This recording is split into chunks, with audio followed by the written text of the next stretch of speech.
Now, I will show you how to create an apartment using the customer option. Why is this option available? It is available in cases where, for example, the customer does not have any IoT provider and would like to use our software only for asset management, the ticketing system, the timeline, etc. In such cases, they can use our software without connecting to an IoT provider.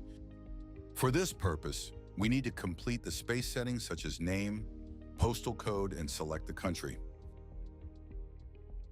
In this example, we will choose a scan from Matterport and the Custom Rooms option. At this stage, we need to define custom rooms. We must enter the room names, for example, Room 1, Room 2, and more. But one room is required. Next, we need to paste the public Matterport link. We go to the summary and confirm that everything is correct.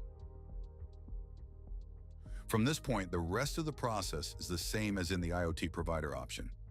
You need to assign the spaces to the rooms. After that, you will be able to add assets, events, tickets, etc. If you want to add an IoT provider, you can do so in the Add Provider section by selecting from the available options. If you do not want to use any providers, you can simply skip this step. We select an available IoT management hub and import individual devices to the appropriate rooms. Now we have imported the devices into Room 1. We can see this by going to Dashboard in the menu.